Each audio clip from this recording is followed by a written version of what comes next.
the country are dealing with this tragedy and sadness. So with Christmas just 1 week away, how do you restore everyone's faith in God?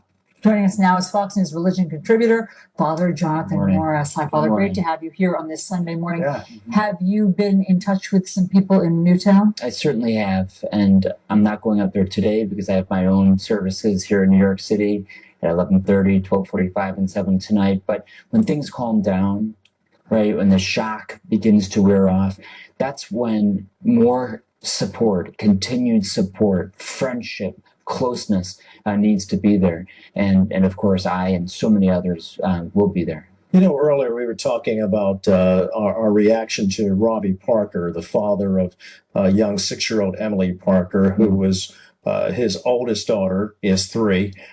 We certainly understand him reaching out to the community, but he also went so far as to forgive.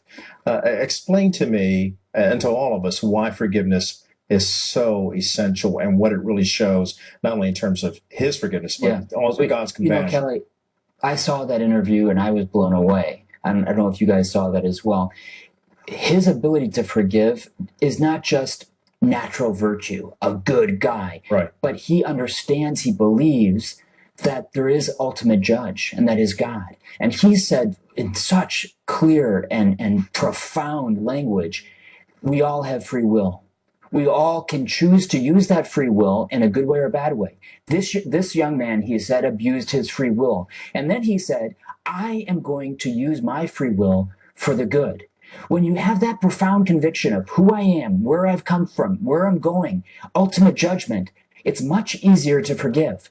That's a gift. It's the gift of faith. Yeah. And we should be praying for every single person who doesn't have that in these tough times to get that, right? Because it's a profound and wonderful thing. What is the role of faith in healing from this tragedy and hey, maybe in preventing further tragedies around the country? You know, that's an excellent question, David, because I think we can talk about, like our previous guest just talked about, some of the cultural issues, the video games, all of that has a place. And I have great respect for James Herson who talked about that. But in the end, not one single factor is going to put somebody over the edge like this. We recognize that there's mental health issues, recognize that there's a culture of death out there, including video games and other things. But also, when the soul goes dark, that's when those other factors begin to add up to something tragic like this. That soul going dark, in my opinion, is when someone no longer has a purpose for living, when humanity is not worth that much, including his own. If you're not loved, you cannot love. And ultimately, if you don't know that you're loved by God, in my opinion, then it's going to be very hard to love yourself and to love other people. You know, that's a very good point, because when you read about understanding purpose, and what you're talking about is very key here, because we've talked about a lot of different things here. We talked about evil, we've talked about the psychological aspects, the mental illness aspects. But if a person loses purpose on what their God-given purpose is, they're kind of wayward, a lost soul, and the darkness is hard to. Yeah, and you know what? We're all looking for purpose. Even I, as a priest, someone's made a big commitment. I'm still looking for purpose. You know, you guys are looking for purpose. Every day you have to find more. What does God want from me? How should I take care of my family? I want to make a challenge to those who are listening to us today. At this Christmas, when we know all these families are going to be suffering because they've lost their children, get down on your knees or some other posture before opening gifts. Before opening gifts. My mother actually suggested this to me this morning. And to say a prayer with your children, however you can. And if you don't know how to pray, you don't have faith, you're not a believer, a moment of silence, of gratitude. But above all, to say, thank God for my life, thank God for my loved ones. And that's how we can celebrate Christmas this year, perhaps more profoundly even than in the past. And I bet you some of these families will even be able to do that themselves. That's so beautiful, Father. What will you be saying in your services today? What can you say in your services? You know, I'll be talking about it in a different way than if I were there in Newtown to those families, because we're a little bit distant. I'm going to be talking about how is it possible that an all-loving and all good God could allow this to happen?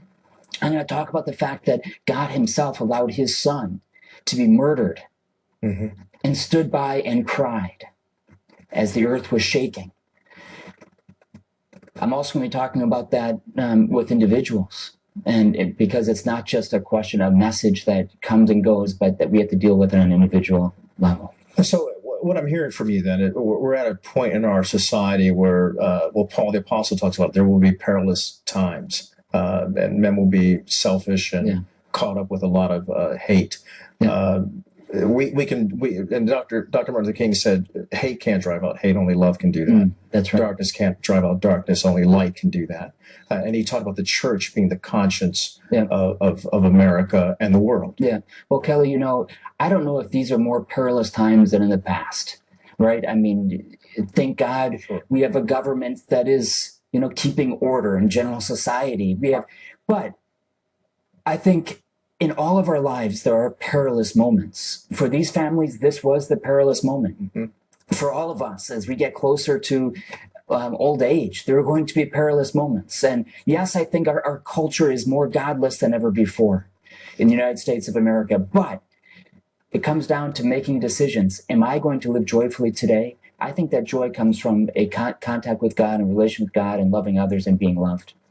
Father John, great to see you. Hey guys, Thanks thank for you all very your much. messages. I've missed you. Good to see you. We'll be right back with an update from Newtown, Connecticut in just 2 minutes.